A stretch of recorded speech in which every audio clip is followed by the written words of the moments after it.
Good day to you mythologies students.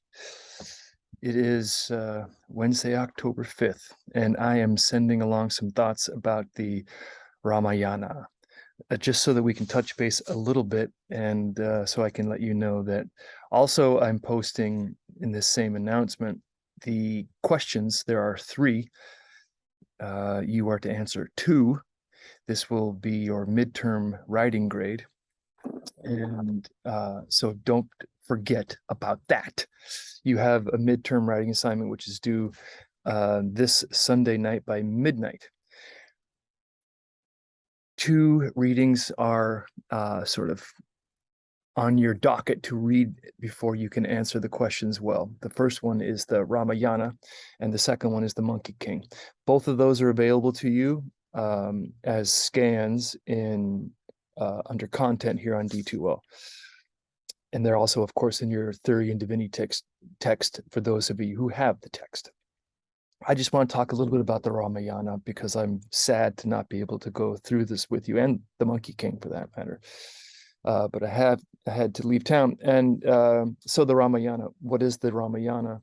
It's one of the major texts in this, what they call the Vedic tradition, which goes way back to the early peoples of the northern part of the Indian subcontinent.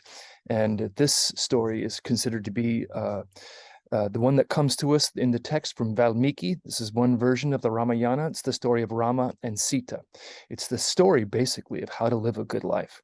It's a Hindu traditions story in which the path of goodness and righteousness is laid out for us in the story. It's very didactic. It's a teaching story. That is what didactic means. It's meant to teach.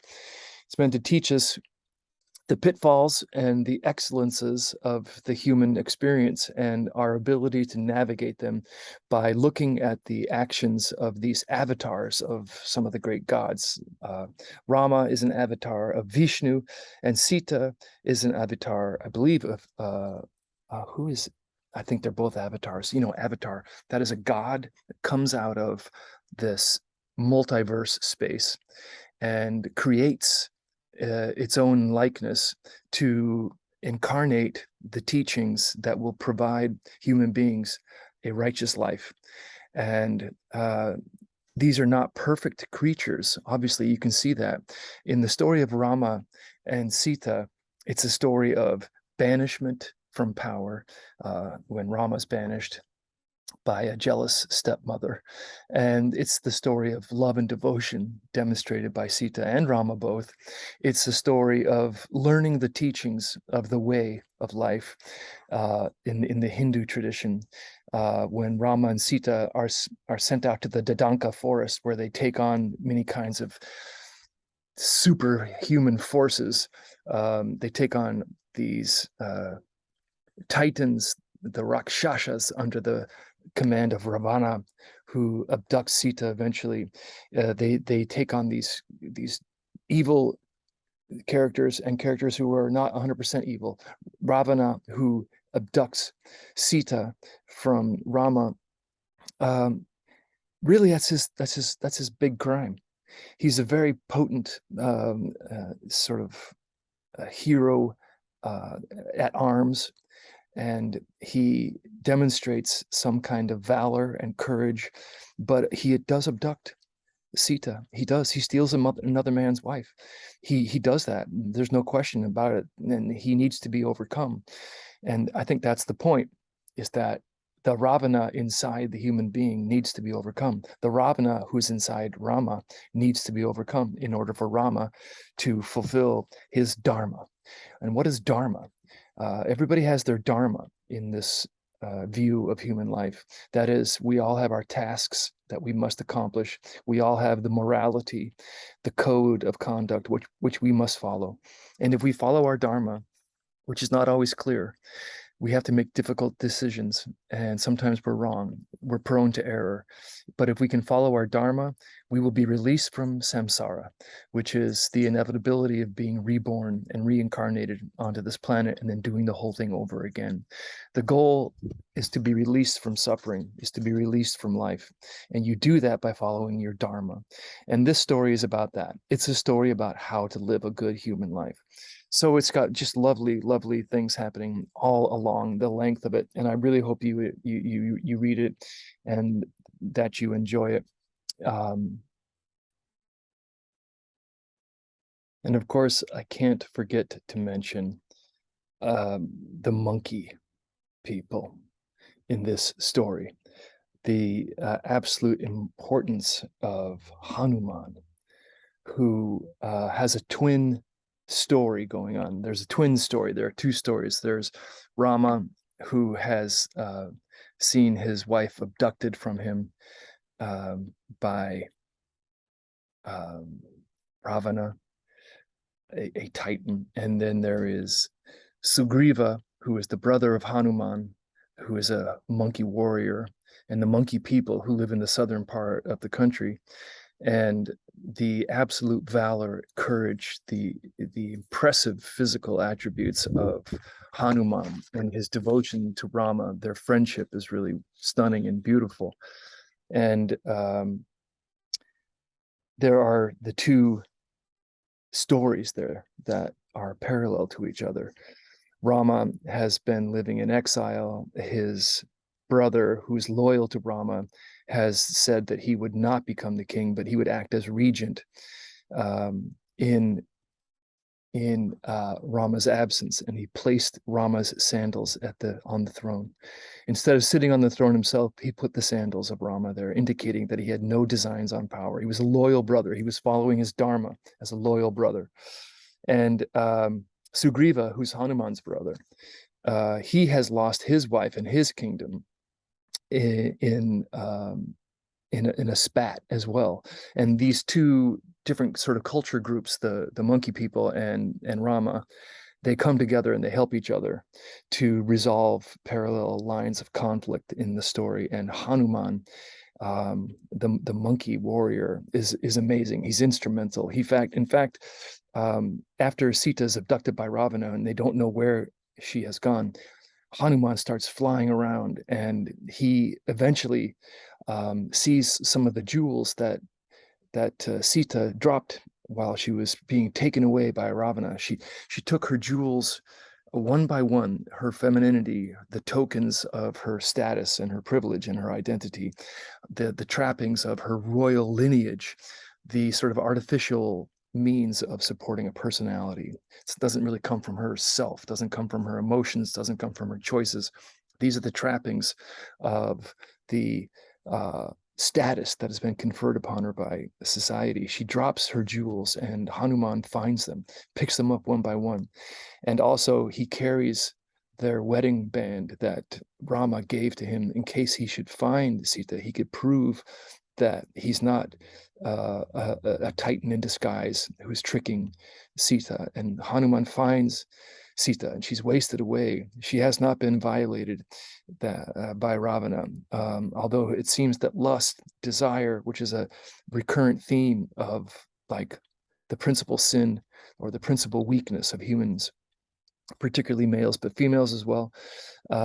We have these desires for power, desires for another person, physical contact with another person. And these desires are what must be overcome. And they're very powerful, these desires for prestige, for possession of another, for power, and for control, and for wealth. This desire has to be overcome.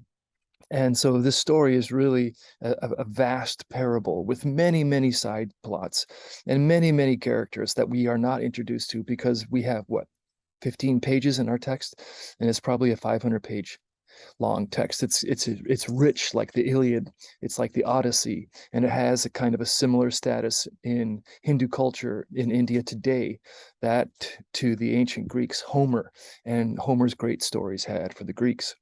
So it's a living document, and it shows the sort of pitfalls that humans are likely to fall into, and also the way out. It also shows the right conduct. And when Rama and Sita go out into the forest, there's this sort of almost a paradise-like feeling that they travel from ashram to ashram, because priests, the kind who live apart from society, they just live in huts, and they basically worship all day and they pray all day, and they try to conduct themselves in a perfect fashion so that they can be released from the cycle of birth and death. They constantly are mingling with these priests in these ashrams, and then having run-ins with all kinds of mischievous monster-like creatures out there in the forest, a little bit like Gilgamesh. When you go outside the walls of the city, what you encounter are the sort of wild, untrammeled emotions and impulses of your own nature. So Hanuman finds Sita and he says, "Let's go," and she says no. Why does she do that? I think it has something to do with her dharma, and it has something to do with her wanting Rama to fulfill his dharma. So there's this very refined sense of people's obligations to the right way of living, so that a woman who's abducted by another and who is wasting away day after day in captivity, when a would-be rescuer appears to her and shows proof that he's in earnest and is obviously powerful enough to secure her freedom, she refuses. Why? I think that's a big question. And if you can untangle that question, you're starting to understand the underlying morality of the story in the Ramayana. But there's so many beautiful parts of this thing. If you go back to the very beginning, where Rama, who should be the rightful king because he's the first son out of, how many are there? I think 5 sons with 3 wives. The king Dasaratha, Rama's father, has 3 wives. One of his wives, named Kaikeyi, wants her son to be installed, Lakshmana, in the throne. And because the king owes her some debt from a previous obligation to her, he agrees. And then it is decided that Rama must be banished for 14 years. And that's how the whole journey begins. And so it's always journeys that bring the lessons of life about. So of course Rama has to go on a journey, and of course he's going to make good decisions and bad decisions, and of course hopefully in the end the right conduct, the right way of thinking and of acting will prevail. And I believe that's what this story is sort of about. And it has many wonderful episodes in it. The very beginning, when Rama proves his valor and his merit by taking Shiva's bow, which is an enormous bow that most people could not even pick up. He easily picks it up with one hand. And the task is, he who can string this bow will be worthy. And not only does he string the bow, but he pulls the string back with such tension that it breaks the bow. And that's a really wonderful moment to think about too. Here's this youngster showing such prowess. It's too much, actually. He has too much. He has excess. He has excess of a certain kind of energy. And excess is not good. It's not good to be too powerful. It's not good to be too showy about your power either. You have to be measured in this life. You have to control yourself. And that shows he has great potential, and he's almost too much, and that he's going to have to trim himself. He's going to have to bring himself into some sort of middle way, a harmonious way of being. And he's put to many tests. And so is Sita. Sita is a great character in the story because she is a woman. You might think just a mere woman or nothing but a woman, but she's so much more than that. And I encourage you to look deeply into Sita's choices, Sita's conduct. The very fact that she's in the Dadanka forest in exile with Rama, she had to get there. She had to earn her spot at Rama's side. And how did she do that? Simply by arguing with her husband in public. She is respected by the sages that they meet in the ashrams. She gives good counsel to her husband. Of course, she also makes some bad decisions. She wants the deer. Why does she want the deer? What is that wanting about? The desire for the deer. Rama goes off for the deer. Lakshmana stays behind to protect Sita. Sita accuses him of some sort of untoward, ungentlemanly motive with her. What is that about? there are so many little side stories, and even these main lines that I'm giving you right now that are in our text in the Thurian Divinity require some thought. So read the tale from start to finish. It's beautiful, it's magical, it's full of good and bad and ugly and an interesting double ending. Be very mindful of that double ending if you are especially going to write about Sita. Rama puts her through a trial after the two are reunited. What's that about? What happens? Which ending do you prefer? There are two endings to this story given in our text. Which one would you be most satisfied with? So, and of course, the monkey people. That brings us to the Monkey King, the Chinese story, the second reading, which I'm not going to have time to go over with you. But we have monkeys in both these stories, and I would ask you to think about, what does a monkey represent? Is it something less than human? Is it more than human? Is a monkey a trickster?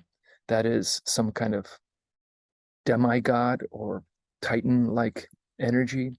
What is that energy about? What do we learn from it when we interact with the monkey people? What is it supposed to be telling us? What do you derive from that? What is the meaning of the monkeys, both Hanuman and the Monkey King?